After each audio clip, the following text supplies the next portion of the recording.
এইজনী হৈছে মোৰ বান্ধৱী তুলিকা আৰু সিহঁতৰ ঘৰত আছে আজি সন্তোষী মাৰ পূজা। প্ৰতি বছৰ সিহঁতৰ ঘৰত সন্তোষী মাৰ পূজা হয় আৰু মই প্ৰতি বছৰে আহোঁ।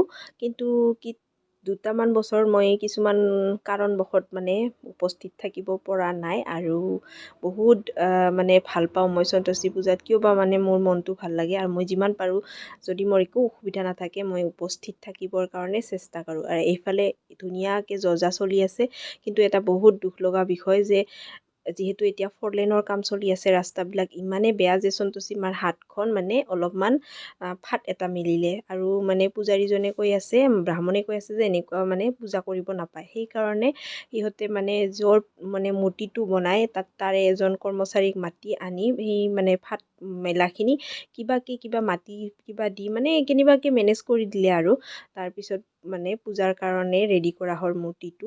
মানে বহুত বেয়া লাগিছে, সকলোৰে মন চন একদম বেয়া হৈ গৈছিলে। আৰু এইটো হৈছে আমাৰ তুলিকাৰ ল'ৰা, বহুত মানে মৰম লগা, সি বহুত ভদ্ৰ মানে আৰু ধুনীয়াকৈ মোৰ কোচত আহি বহিলে আৰু শেষত মূৰ্তিটো মানে মন্দিৰত স্থাপন কৰিবলৈ লৈ যোৱা হ'ল। আৰু এইফালে আয়তীসকলে বহি আছে আৰু আমিও মানে পূজাৰ কাৰণে সকলোৱে মানে যিখিনি আলহী চিনাকি সকলো গোট খাইছোঁ আৰু আমি মানে ধুনীয়াকৈ পূজাৰ কাৰণে আমিও আগভাগ লৈছোঁ আৰু অলপ।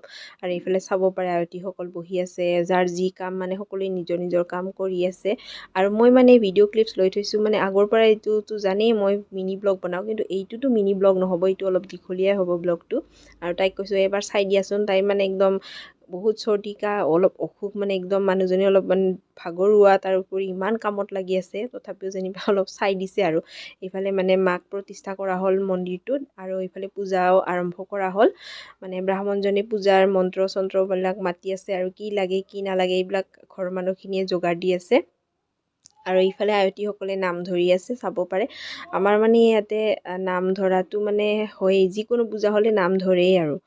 তাৰপিছত এইফালে আমি গোটেইকেইজনী বহি আছোঁ। এই ভণ্টিজনী হৈছে চাংচাৰীৰ তুলিকাৰ মাহীৰ ছোৱালী আৰু বহুত সৰুৰ পৰাই চিনি পাওঁ তাইক, এতিয়াও মানে কথা বতৰা হয়, ভাল লাগে। আৰু মানে কিছুমান ল'ৰা ছোৱালী ডাঙৰ হৈ গ'লে মানে মাত বোল নকৰা হৈ যায়, কিন্তু তাই মানে ইমান ধুনীয়াকৈ কথা পাতিছে আৰু চিনাকিটো দিছে, মানে ভাল লাগিছে। তাৰপিছত আহি গ'ল চাহ, মানে সেয়া চাহ লোৱা হোৱাৰ পিছত আমি চাহ খালোঁ আৰু এয়া আৰতি দি আছে তাই। আৰতি মানে এনেকৈ লৈ আছোঁ আমি ধুনীয়াকৈ আৰু দেখুৱাই গৈ আছোঁ আৰু আপোনালোককো, মানে মেমৰিৰ কাৰণে মই এইটো ভিডিঅ' ৰাখিছোঁ। আৰু খিচিৰি মেইন, যিকোনো পূজাৰ খিচিৰিৰ মানে টেষ্টটো কি ক'ম, মানে বেলেগ ধৰণৰ এটা ভাল লাগে খিচিৰি খাই পূজাৰ। আৰু ইয়া মীনাক্ষী, তাইও মানে লাজ কৰি আছে আৰু ভিডিঅ' লোৱাৰ কাৰণে। তাৰপিছতে প্ৰসাদ আহি গ'ল, প্ৰসাদ চসাদ খাই মই মানে সোনকালে ঘৰলৈ আহি গ'লোঁ আৰু। Thank U.